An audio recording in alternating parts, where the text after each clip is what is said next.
Good afternoon, everyone. I, Adyasha, on behalf of NEN and Valvani Foundation, would like to welcome you all for this webinar and would also like to introduce our experts, Mr. Pranay Gupta and Mr. Sakib Chinoy. Mr. Pranay Gupta is an IIT Delhi and IIMA graduate. He shuns lucrative financial services job early to participate in and pioneer the Indian entrepreneurship revolution. As a joint CEO at the Center for Innovation, Incubation and Entrepreneurship, he led the IIM Ahmedabad incubator focusing on internet and mobile as well as agriculture. During his tenure, CIIE incubated more than 70 startups and he led investment in more than 35 ventures. He has recently started 91 Springboard in a new venture in New Delhi, Gurgaon and Hyderabad. 91 Springboard makes the job of starting up and scaling easier. It provides a fun, collaborative co-working space, curated vendors and networking events. We also have Mr. Sakib Chinoy from APT Life Sciences Private Limited. He is the Chief Commercial Officer at APT Life Sciences. Here he executes to go-to-market strategy for a cutting-edge medical technology product, Picasso, used for personalized oncology treatment planning. His passion is in working with entrepreneurs, which he does through his startup coffee club called 52sundays.in.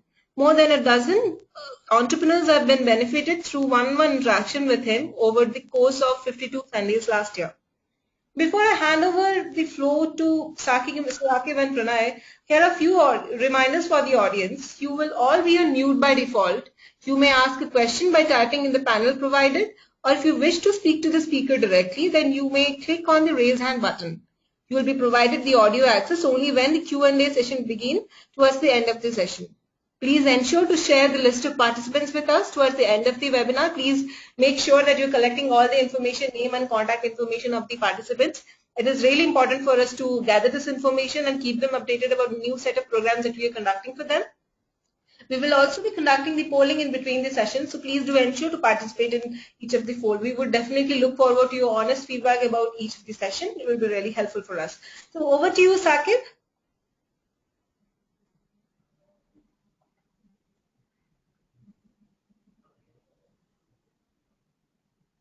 Yeah, thank you very much, Adyasha.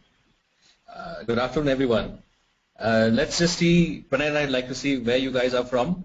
So let's see if you're interacting well. In the chat window, could you type which city you're logged in from? Could you type into your chat window which city you've logged in from?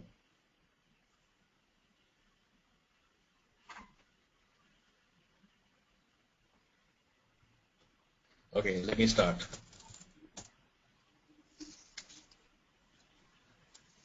I'm not sure if you are able to see that, but yes, people are from New Delhi, Chennai, Bangalore, Lucknow, Hyderabad, and some other cities as well. So we're mostly from Bangalore and Mumbai and Delhi. Oh, that's excellent. Very nice. Yeah. So let's begin. Sure. So just to give I'm Sakib Chinoy. Yeah, please. Yes, Sakib. Just to give you a heads up that here we also have faculty as well as students. So that's a mixed crowd.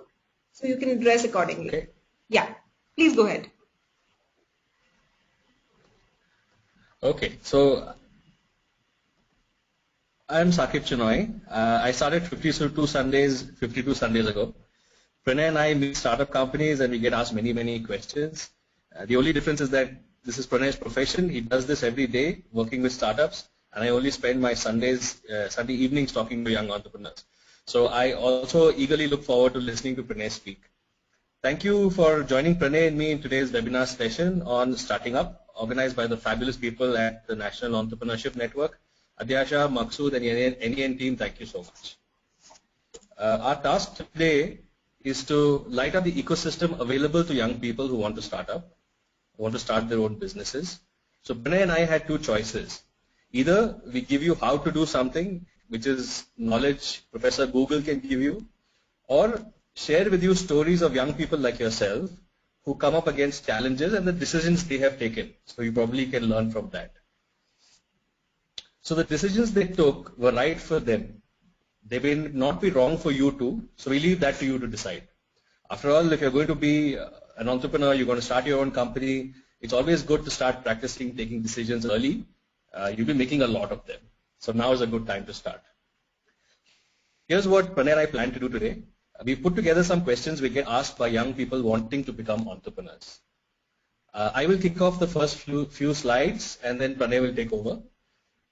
In my opinion, these questions that we've put together for you guys are not as common as you think, because not everyone wants to be an entrepreneur, not everyone is able to be an entrepreneur. It takes a certain amount of thinking and soul searching, a lot of work goes into it before you're able to even ask these questions. And neither are they critical, because even if you have or don't have answers to these questions, it is in no way going to stop you from becoming an entrepreneur. But we both agree that all these questions are certainly important and valid, and it is good to have responses to them. All the stories here that I will be speaking about are from my 52 Sunday sessions, which I conduct in Bangalore on Sundays. If an entrepreneur spends time with me, doesn't get what he or she wants from me, then there are 50 or more Sundays in the year where they can get it from me. So here's the first story.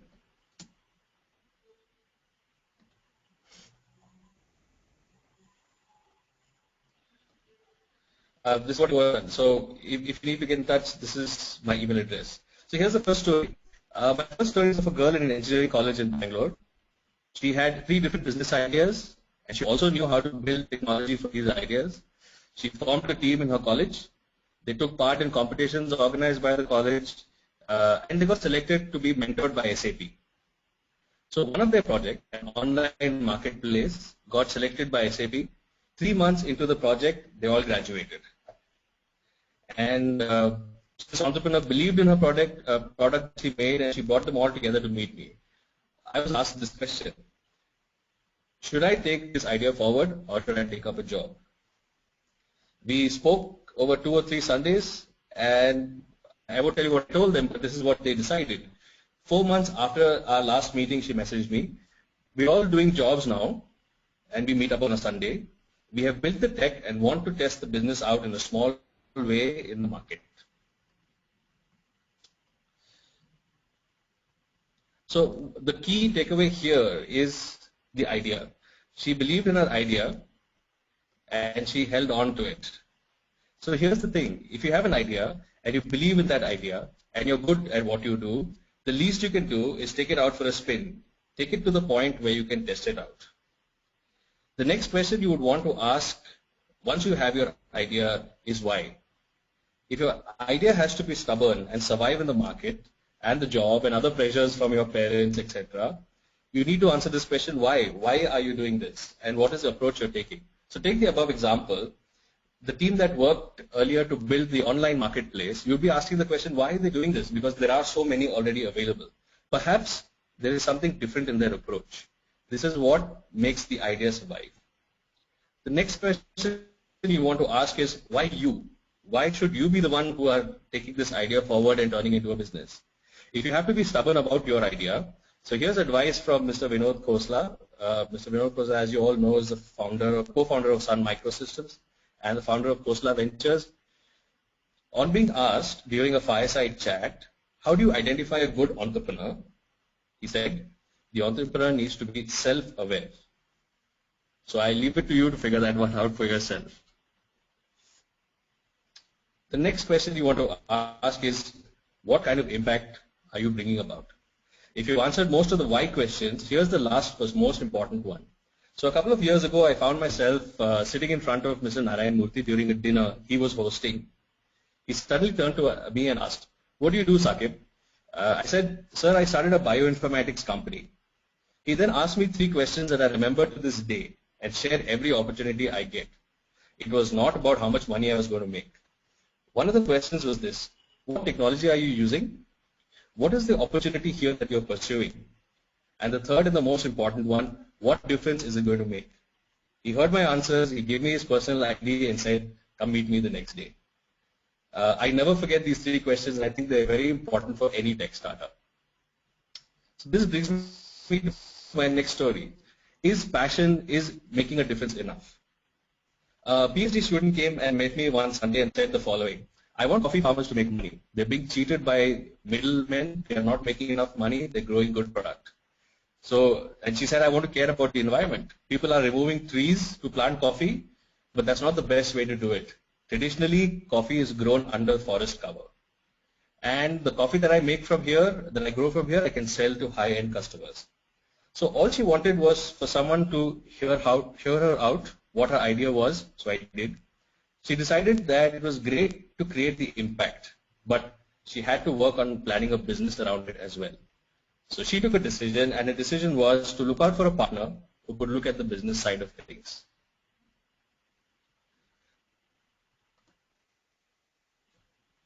A lot of people that we meet want to make flip cards. And the reason why they want to do this is because it's successful. They see so much money coming into the sector. They hear a lot of things. They read a lot of things in the newspaper. So a friend of mine returned from Australia, a young guy, after 8 years.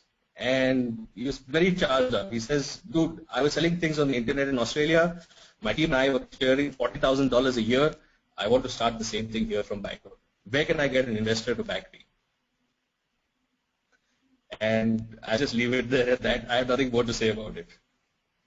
So one of the people that I keep meeting is Shanmuga. A lot of his slides I have used here. If you want to take a look at his complete presentation, the link is on this slide at the bottom right-hand corner. Shanmuga is the CEO of Bofio Design Labs. It was a startup in school, in college, and he went on to establish a company. He's planning a Kickstarter campaign. So he built this very nice NCL model for tech startups.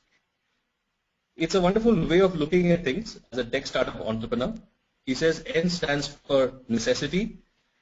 Just have a basic prototype or proof of concept, build a team, raise some money from the 3 Fs. I'm sure you've heard about the 3 Fs before.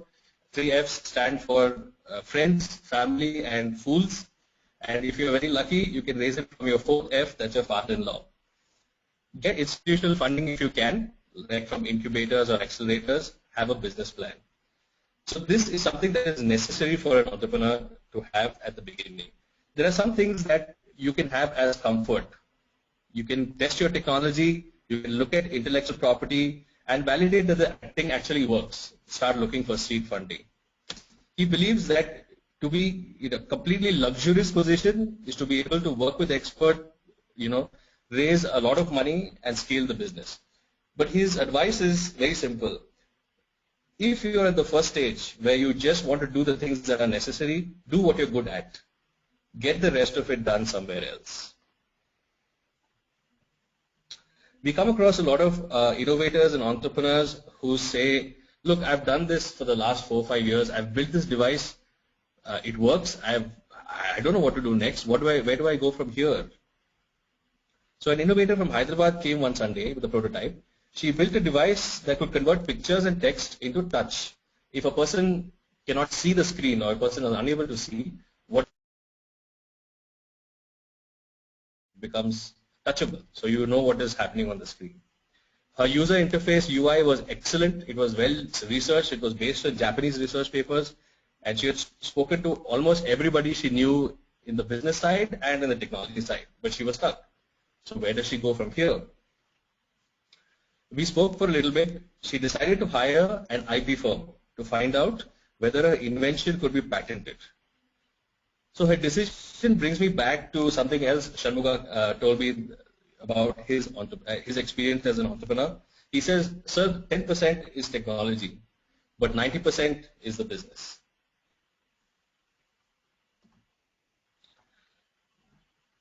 The fifth story that I have to tell you is about a group of friends in Ahmedabad. They decided that, a lot of weddings are happening in Ahmedabad, but there's no application to plan weddings. They built an Android app. They put in some percentage of their salary every month to keep the company going. They wanted to scale, but they didn't have enough money to do it. So what do you do next? They have some money that they put in themselves. They've got some customers that have signed on. They've got a couple of thousand people who have downloaded the app. What next? So after many conversations, at a chance meeting with Mr. Anupam Mittal at IIT Science Incubator, Anupam Mittal is the CEO of Shadi.com. He's a billionaire himself. Just had enough time to put my card in his hand and said, sir, you have to meet these guys from Ahmedabad. He said, okay. They flew to Bombay. Anupam himself came for a few minutes and said they had a good product. So they were very free. He said that if he had to invest, He would want thousands of people to experience the app and keep coming back. So the two important things that he said were, you need to have thousands of people downloading and using the app and keep coming back. It's just not a one-time thing. He asked them what kind of money they were looking for also. The company came back from Bombay and they decided they were not ready to scale up. So here's a very short story. A startup wanted to raise their first round of seed money. One person handled services, one handled technology product development, one handled finance. So it's very common to see a team such as this where someone says, look, I'm good at handling the money, let me do that. I'm good at the technology, you make the tech, you do the R&D. And one guy says, I love meeting people, I can do marketing for this product, let me go and sell. That's great for a tech startup, that's great for board meetings, but here's when the problem arises. When you come to investor meets, I set them up with the CEO of an innovation fund in Bangalore. He asked them a simple question. Who's the CEO of this company? Investors will meet the team, fantastic, but deal usually with one person. The guy who will take the tough calls, will make the decisions on behalf of the team. So the team decided to appoint a CEO from among them before meeting new investors. Finally, we get asked a lot about this. Understandably, people are very protective about their ideas. They love their idea. They think the idea is the best, which it may be, absolutely. And it may have the potential to make them a lot of money, which also may be true. So greed is good, and this is what applies in the marketplace. If someone wants to copy your idea, they will copy it. If your idea can be copied, it will be copied. People want to do business and people want to make money. Hello?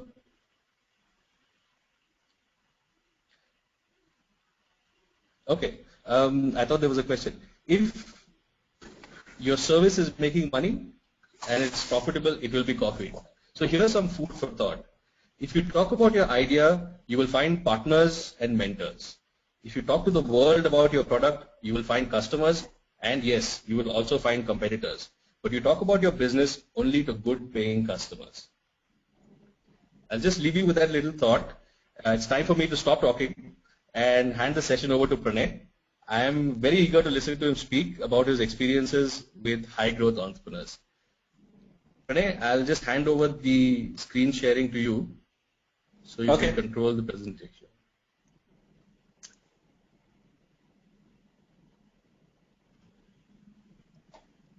Got it?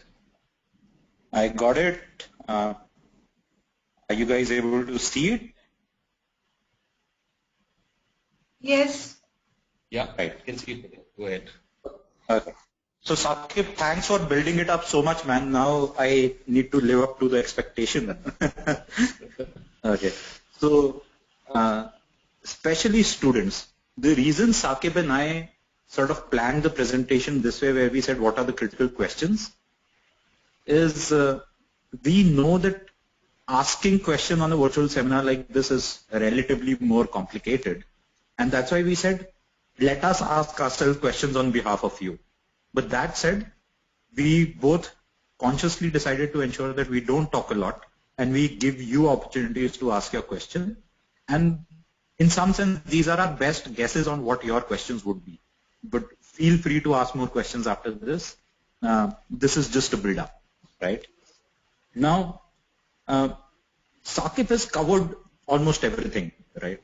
A few things which I thought that sort of these are important things which we keep hearing whenever we come across young entrepreneurs is there are, like, every entrepreneur has a challenge around this.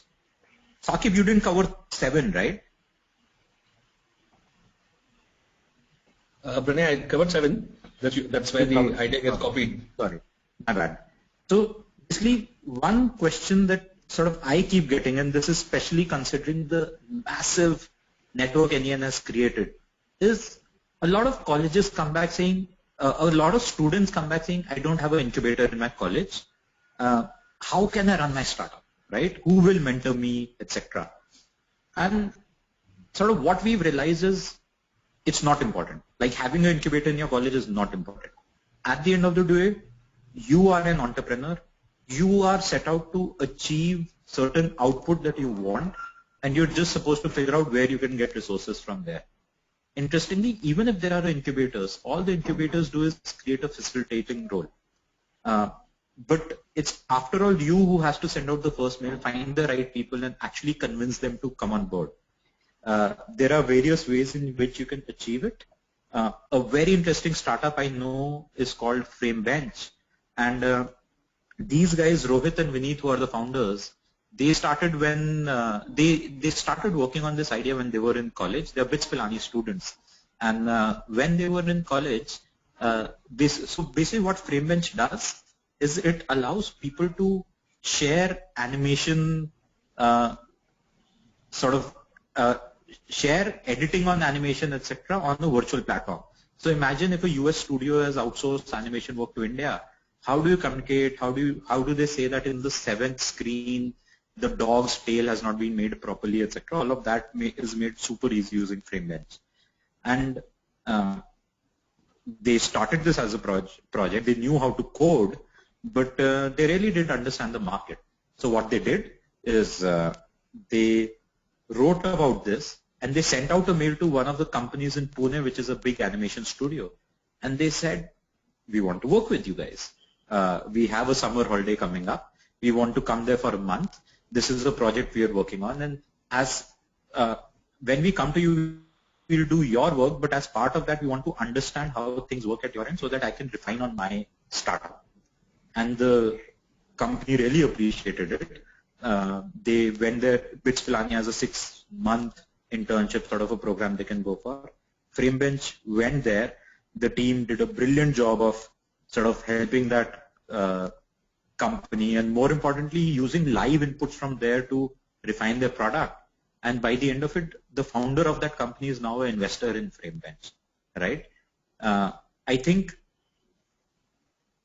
the element that Saqib said in the last, where he was saying look for customers, almost equivalent of that, I would say, when you're looking for mentors, think of who can be potential customers and just write to them and say, I'm a college student, I'm trying to do something, or I'm trying to do something. Can you just spare some time for me?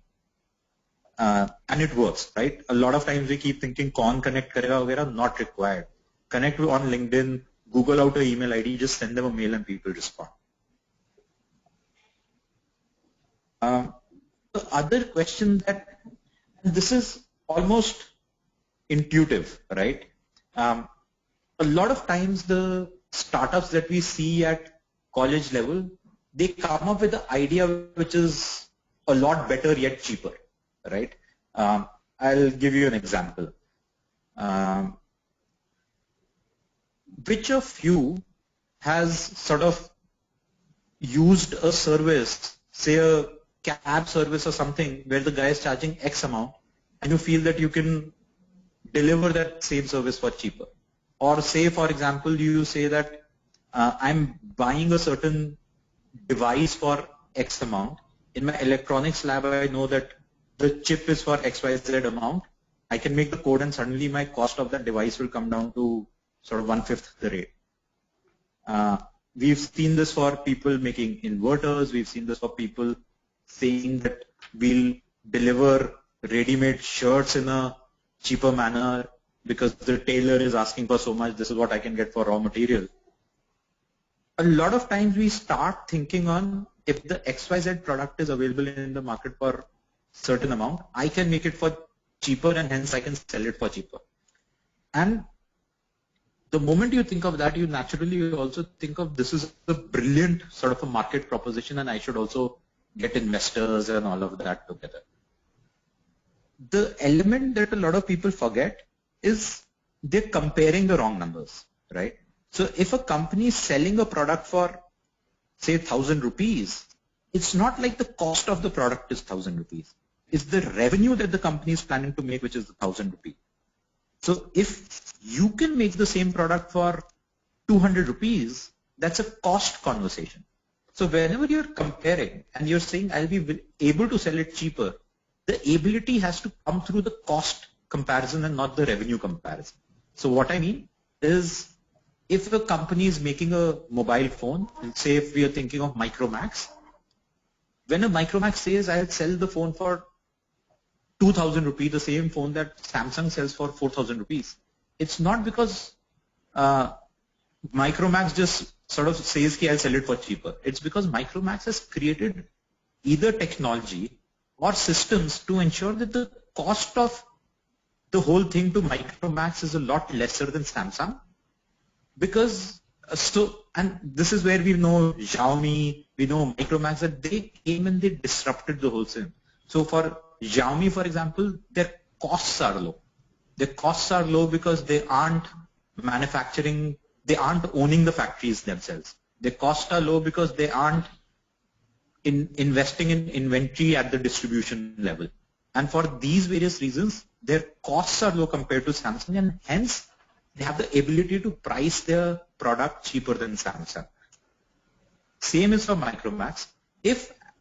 Assuming if Xiaomi's cost wasn't low, right, and the cost of production and distribution for Xiaomi was same as that for Samsung, then if Xiaomi was selling it for cheaper, it would have taken just a day for Samsung to say, okay, I'll also sell it at that price. And this is where the key difference in creating a strong business comes in. So you can't, if your cost of production is same, you can sell it for cheaper, but that won't be a strong business. And hence, that's another reason why people are not very easily willing to fund it. So I'll encourage you to keep thinking of either saying that I'm making a better product, and in which case customer will buy it because it's better, not because it's cheaper. Or if I am going to sell it for cheaper, then I better figure out, are my costs lower than the competitor or not either also, right? And this one question which I've sort of started receiving nowadays, and this is sort of almost the final question that I have here, is something which I'm very excited about. I see so many students come up, they're working on their business ideas while at college, and the question that comes up is, should I drop out of college? I know I was told that there are faculty in this seminar too, and I'm almost scared to sort of go into the next aspects of my answer. But that said, this wasn't a real option till about a few years ago. A lot of colleges have taken a step towards saying we'll give you a sabbatical for a year or two if you want to work on your startup. And at least I know that in IIT Delhi every year at least there are 2 to 4 students who are taking a sabbatical to work on their startup. How do you make a decision on whether you want to take a sabbatical or whether you want to drop out? I think, and this is what I'll encourage you to think through, that dropping out is not from a cool perspective. And because you drop out, it's not like you'll become an entrepreneur. A Bill Gates or whoever, when they dropped out of college, a Mark Zuckerberg, they didn't drop out because they said, I want to become an entrepreneur and hence let me drop out. They dropped out because they started Facebook, they started Microsoft, and they figured this is working superbly for me. I want to spend more time here. I know I can make this big. And hence, I want to drop out to be able to focus on this. I'll encourage you to think that way. Don't drop out to become an entrepreneur. Become an entrepreneur, and then if you feel that the entrepreneurship is giving you the learning you need and the future that you will get out of it, and you feel that confidence, you may decide to drop out. That's eventually your decision. I can't make it for you, your teachers can't make it for you, your parents can't make it for you. But all I'm saying is, it's dropping out is not a romantic or a cool thing. And the fact that you've dropped out won't necessarily make you an entrepreneur. And I'll sort of encourage you to think that way. Yeah. So those are all the sort of points I had. Just to sort of conclude with what we've been doing, a lot of idea is to encourage startups, give them the right resources, and eventually in giving them these resources, the element that is important is that as an entrepreneur, you reach out to mentors, you reach out to investors. Your confidence is what will help you grow. And fundamentally what's important is a a awesome product and customers willing to buy it. Those are two fundamental things that you need to look at. And if you're able to do that well, you'll be a great entrepreneur. Back to you guys for asking more questions. Thank you so much, Pranay and Saqib. It was really an interesting session, but because we have enough time, we would definitely love to hear some more stories on this space. I think real-time experiences will definitely give them a lot of inspiration and knowledge about how things can happen in a very different way. Yeah, most of the students would be aspiring category, so I think this information will really help them out. So you have particular questions on which you want to hear stories, or no, the note that like otherwise? Yeah, the points that we have already covered. I said if you can just give us some, let them know if you can talk about some more stories on this pointers also that you have already covered. Will be really helpful. We are getting some questions already. So people have started writing questions, and but in the meantime, I think we can also touch base on these points, and also would like to tell a little more about accelerators, how startup accelerators can help student startups more, because not very often they get this kind of information and access to experts like you. So typically there are two keywords you'll keep hearing from sort of people in the ecosystem. That's another interesting word which is sort of all of us tend to misuse. One is an incubator and the other is an accelerator. I think, so one element is to understand the difference between the two. Fundamentally, the way incubators started was a lot of focus was on infrastructure piece when one talked of incubator. The idea was this is a place where you can go, you can set up your office easily. You'll be provided infrastructure. You might get a computer from them. You might sort of, you'll get a desk and a chair. There will be staff which is friendlier. They will help a lot, but that wasn't something which was supposed to be as a necessary criteria. Over time, what happened was the better incubators, what they said is infrastructure is easy. You know, if someone is starting up and all he wants is a desk and a chair and a computer, he can get it. He can get it from his sort of in his father's office. He can just sit out of home and do it. The tougher part is the advice part. The tougher part is connecting them to the right customers, connecting them to the right vendors. And that's where a few people started branding it as accelerators, saying incubator is fine, but we are the one who accelerate the growth of the company. And that's how the word accelerator came about. There are various accelerators in India. We run one, T-Labs runs one in Delhi, and they're setting up one in Bangalore. GSF runs one in, I think, Bangalore and Delhi again. Microsoft has one in Bangalore, and numerous accelerators. PayPal is running one. The typical key thought behind this accelerator is to take a startup and help them really scale up quickly in a short period of time. Typically anywhere from 3 to 4 months sort of a period. Sometimes these accelerators also fund you. So for example, GSF and T-Labs end up giving you funds typically of the order of anywhere from 20 to 30 odd lakhs. And what the stage at which they expect you to be is where they expect you to have a prototype ready and sometimes also have some traction ready. Because frankly, if you don't have a product ready, then what do they accelerate? But if you have a product ready, they'll accelerate it in the sense that they'll help you sell better, they'll help you connect with the right people. But especially in the internet and mobile domain, they do expect you to have a product ready as far as accelerator is concerned. Yeah. Okay, thank you. So we have received some questions here. So let me read that out for you. Sure. So someone has asked a question like they want to have some insights about different kinds of licensing. I'm sure the questions would be a little diverted from the topic as well at point of time, but definitely would be relevant at different stages for them. Different kinds of, can you repeat that? I said, I'm just saying, like, at times the questions may not be exactly relevant to what we are covering, what topic we're covering, but definitely relevant to entrepreneurship. So, if you can please take it. Perfect, even better. Okay, so I said, somebody is interested to know, have some more insights about different kinds of licensing. So, if you can please address that.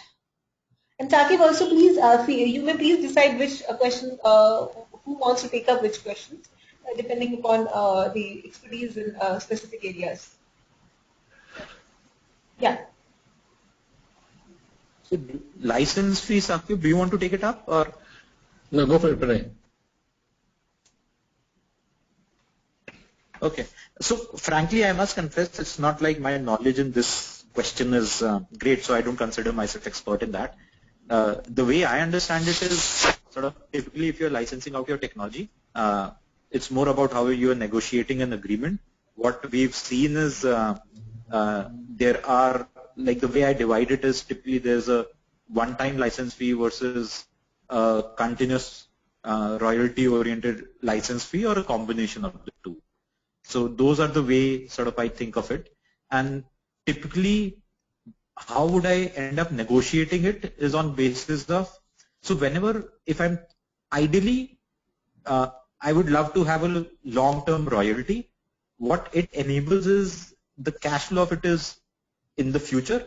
And plus, if the product is doing very well in the market, there's something I can earn from it all along, right? And sort of I benefit from the upside of it. What it also naturally means that if the product is not working in the market, I won't end up making the money that I was otherwise expecting to make. That said, the way I would also think about is if I'm thinking of a continuous royalty over a long period of time, I should also be able to, in some sense, get a clear data on how many products are being sold, because royalty will be linked to the revenues being generated out of that product. And if it's a kind of product where monitoring is easy, it is relatively easier. I like a long-term royalty fee. But if it's a sort of one-time license where I don't get to know how often that product is sold, the product may get copied, a lot of transactions are cash transactions and hence not recorded. In those kind of scenario, I'll take a one-time money and be happy about it. So that's my sort of broad thoughts there. Okay. I think that's perfect, Pranay. I'd just like to add one thing. Licensing starts with ownership. So just make sure before you enter into any negotiation, you have that clear that you own something, you own a method, or you own a process, or you own a device or a technology. Only then can you claim licensing for something that you own. I just wanted to add that. Okay. So, Saqib, there is one more question. Can a not-for-profit enterprise license its content to use it for profit enterprise? Again, the answer is tied to ownership. Whether the content is unique, whether it is owned by that particular thing, by that particular entity, and if it is going to create value for the person who's buying it.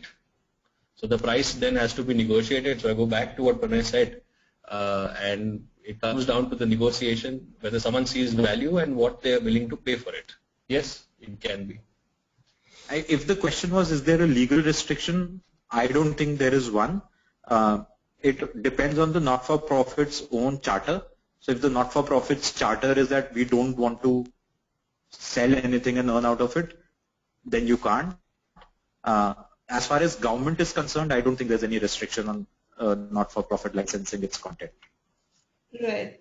So, is it possible whether a particular product that is patented in US and it can be done in India too? This is a question from a student. Can you hear me? So again, I'm not an expert, but I know that you can apply for patents in different countries. So I don't think there should be a restriction, but again, probably you'll be able to connect them to a patent expert for this. Yeah, so I think what I understand from the question is if the same product can be if a particular technology product or something which has been patented in a different country, if somebody do it in India, a similar product, can he do it? Can he get it patented as well? I think this is what I understand from the question.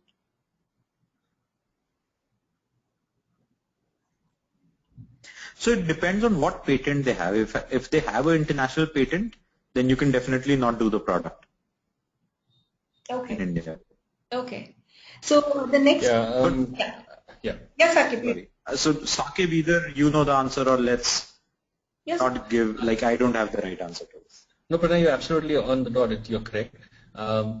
If you want to, if it has been registered in a different country, the patent has been awarded, and you want to register under in a country which is under the same trade agreement or a WTO or a GATT agreement, then you need to establish those criteria for innovation. So it needs to be unique, it needs to be different. You need to prove that it's something different from the original patent that's been filed in the US. Okay. I think the Novartis case, which recently happened, is a good example. Mm-hmm. All right. So, Saqib, the next question that we have is Ashish Tiwari is asking this question to us. He started up last year in handmade chicken curry embroidery apparels, currently exporting to UAE, Pakistan, Qatar, and USA. Currently, he sources goods from manufacturers here. Challenge that he is facing is scaling up to set up a wholesale marketplace for chicken curry apparels. He's looking for some suggestions on this, mostly to scale up his business.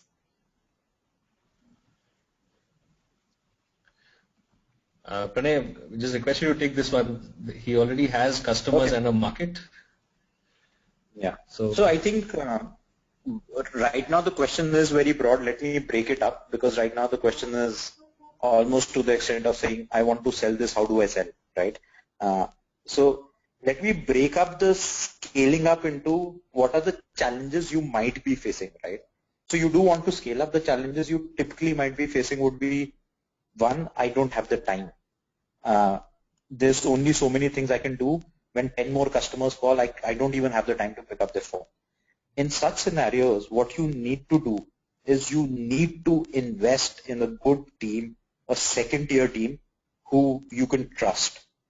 A good team is paramount. The second thing you need to invest your time in is creating the right processes, right? So for example, you might be very great at knowing when a customer calls and says, "Ye chahiye," how to go about it. But if you're the only person doing it, you cannot scale up. So you'll have to have more team. And now that the team is there, they need to run the business in a manner where it sort of the learnings that you absorbed till now is something which is used. So convert what you've been doing into processes. And it will take a lot of effort to let that team do it, to step back and say that I'm not going to be in this day to day and I want this team to pick up and now I'll give them the freedom. It's a very big decision. It's a big challenge. It's not easy. We'll have to do that. Part of it will be processes. Part of it will be monitoring whether that team is performing or not, etc., etc. So this is the first and the most critical challenge that you'll have to solve. The other part invariably draws down to funding. I think if you are, like if I understood this business well from this one question, at the end of the day, you are a trading business. What you're doing is you're purchasing from one set of manufacturers and you're selling it ahead, in which case the kind of funding that you should be looking at is either a debt or a working capital sort of a funding. And for that, I would encourage you to approach banks, approach friends and family who might be willing to provide you debt, and SIDBIs, etc. could be a good place to. Okay. So there is the next question is Facebook and Twitter, like social media marketing is safe for, like, is it really good for generating more sales? It depends from product to product. Mostly it is, but if you are a hospital trying to get in patients, definitely not, right? Then it will be funny. Because no patient is looking at Facebook when he suddenly gets a heart attack. So there's no standard answer to this. I know that in e-commerce, Facebook marketing is working well. You do have to be smart about it. So what I will encourage you to do is sort of there are enough companies providing you tools to measure output of social media marketing. Use those. And also when I'm saying social media marketing, I don't mean only spending money to get customers. there's this element of engaging customers, ensuring you're keeping them updated. So don't just spend money on earning likes. Spend money on sort of earning likes and converting them into customer, and there are enough tools out there which will help you track it, and you keep refining it as it goes. Okay. So just one, I mean, Pranay did it absolutely right. You keep hearing this word for social media. It's now, the buzzword is engagement. No matter how many likes or people you have on your social media campaign, it really translates into how many people are engaged, which is important now. And these are possibly people who become your customers. Right. So the next question is, which is more important in a startup, technology or marketing aspect? Sorry, repeat that question. Which is more important in a startup? Is it technology or marketing aspect? So I think this question is like, who's more important in a marriage, the husband or a wife? What we need to understand is there is no marriage without either of those, right? And that's what's true for a startup also. You need a good product and you need that product to sell. If you have a good product that's not selling, it's useless. If you have amazing sales team which is selling something but that something is not there, that's useless also. So both of them are important, and you unfortunately don't have a choice. You have to do both. Right. So the next question, just a moment. When you have different ideas, how do you know which one to pursue? That's a very good question. I think I'll take that one. So you can generate hundreds of ideas. You can generate the first 30 ideas that you generate will be usually copycats of what is already existing. The next 30 ideas will be unique, and the last 30 ideas that you generate, last 30, 40, will be the ones that are truly unique. And I would suggest pursue those ideas. I'll give an example. If you are thinking of starting a business online, the first 10, 20 ideas that you come up with will be very similar to what you have seen or experienced. Scratch those, get rid of them. Do the next 20, 30 ideas. It will be more harder, so I suggest do this with a group of people, some people that you like, people that you trust, people that are your team. Generate the next 30 ideas. You will find some of them overlapping with existing businesses, and scratch those and get rid of those. The last 30 ideas that you come up with will be really worth pursuing. Okay. I'll just add to this. I think Saqib gave all the key things. A few things I'll just add on the how do you decide part of it also is one, talk to customers. So if you have an idea that I'll make a software using which the shopkeeper will be able to give out discounts to his customers, go to the shopkeeper and say, I'm thinking of this software, will you buy it? And for almost every idea that you're excited, so if you're able to shoot it down on your own, great, you saved yourself time.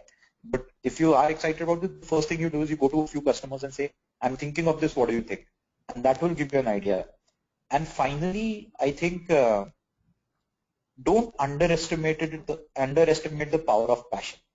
So eventually, if in those whatever 10 ideas that you have, if there's something you feel crazy about, you feel like, yeah, Baki, you know, all these other ideas are also there. I don't know the logic of it, but I just want to do this.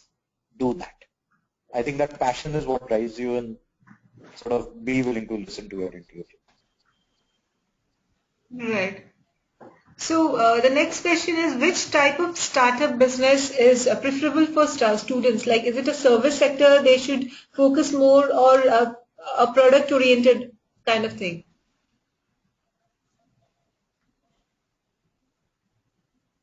Wow, that's a tough one. That's a tough one. Yeah. I don't think I have a very big bias there. I think product, service, all of them are great. The only thing I would sort of like, I would ask you to limit is, say, something which requires too much funding. So sometimes especially listening to news, we feel like, people with ideas end up getting these $1 billion to start running a business. So if your father has $1 billion, he's willing to lend you, great.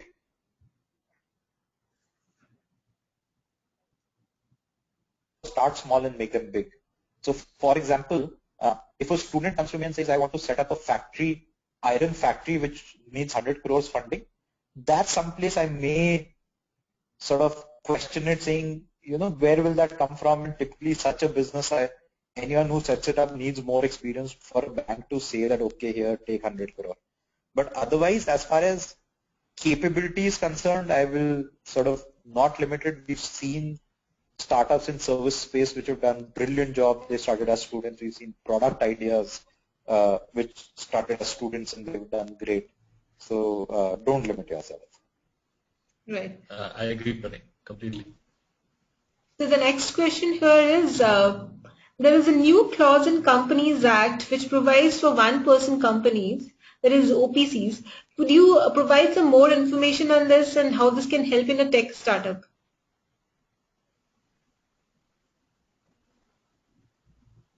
I'm not an expert on company law, but I can give this particular input. Since the law is new, we know only after the filing for this year is done.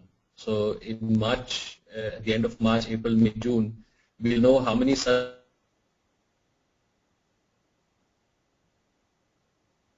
companies and how tax attorneys and chartered accountants are looking at these companies.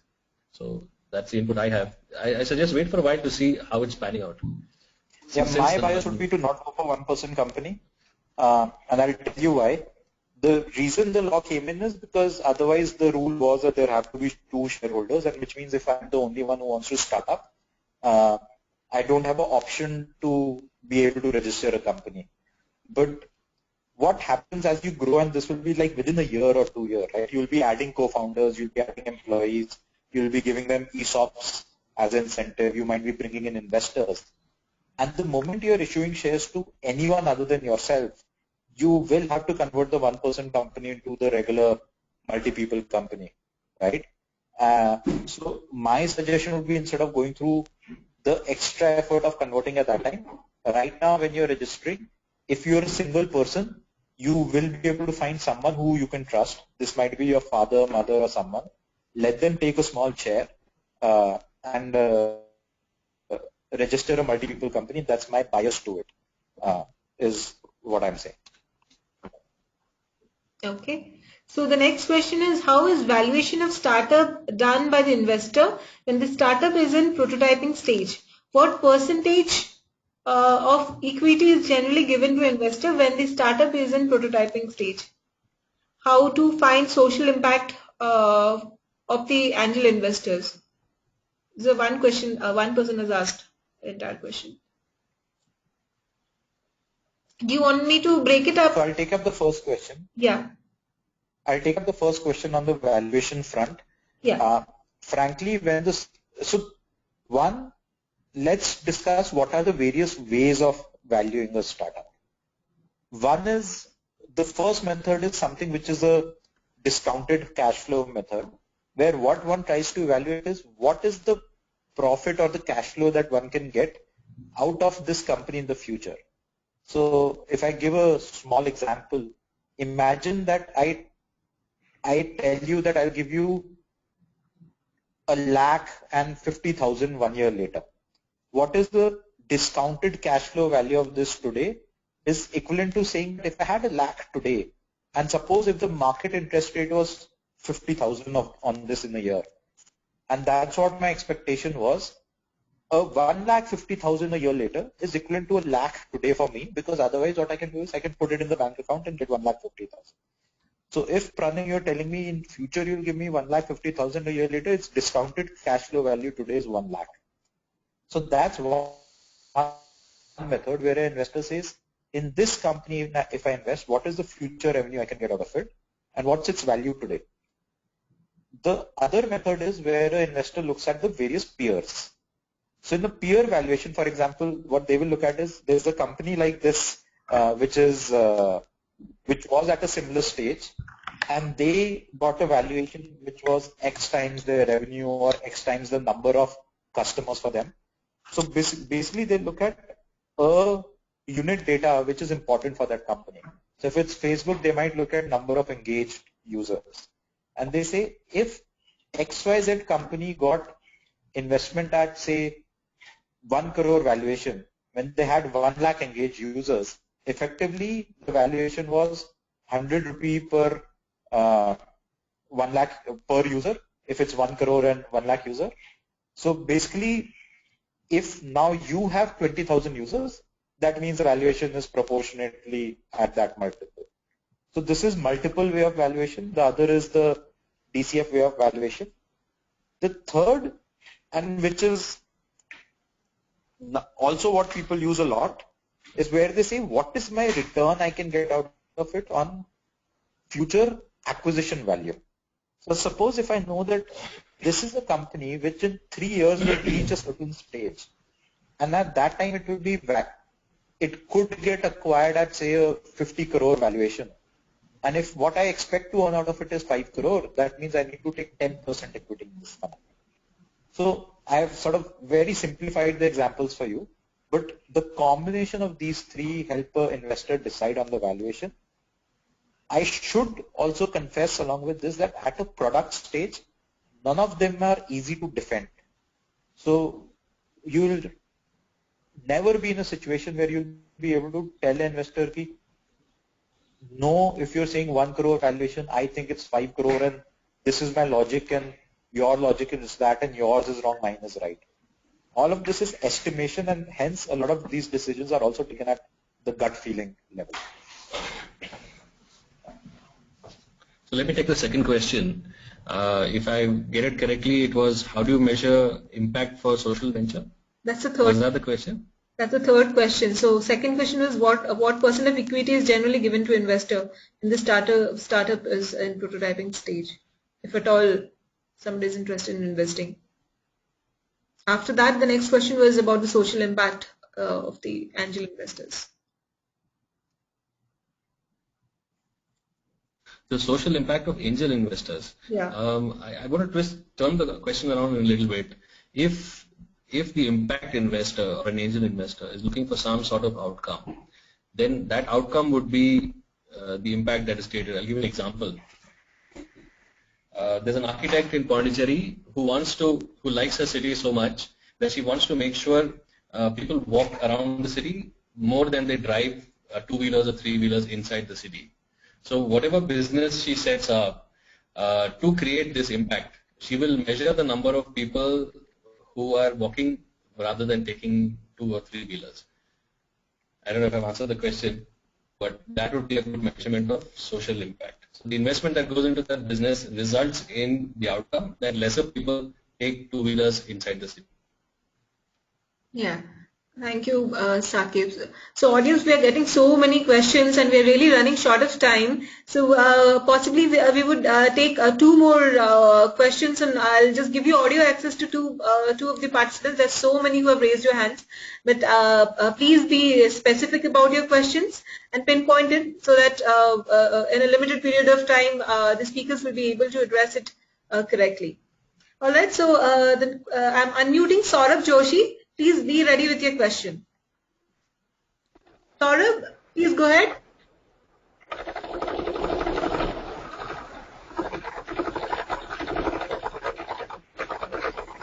Hello. Saurabh?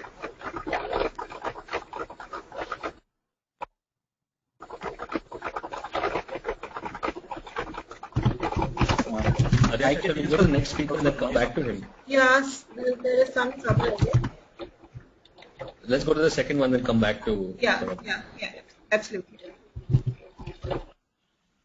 What's the next? I'm sorry, I sort of lost in between.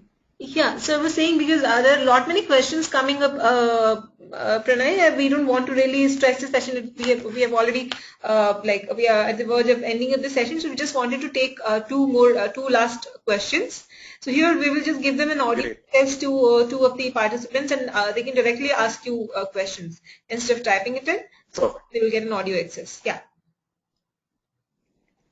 So Rishikesh, I'm just unmuting you. Please go ahead with your question.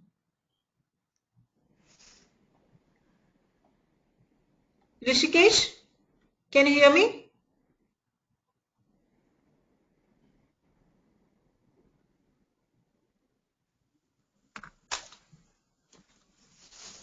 No, there's some trouble. Okay.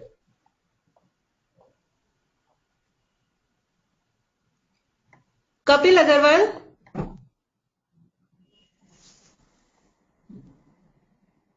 Kapil Agarwal, can you hear us?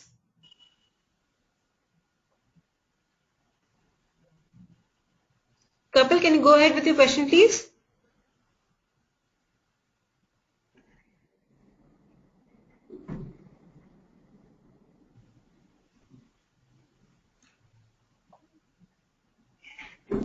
It's like some technical issues and they're not able to put their questions up. Or possibly microphone is not working with them. All right, so I think we are over time. So thank you, Saqib and Pranay. Thank you so much for this interesting session and really covering up those important, crucial topics for them, the pointers that they really need to keep in their mind while they're planning to start up. So definitely we have addressed the key questions. Thank you for having us over, and thanks for the audience to sort of be patient with us.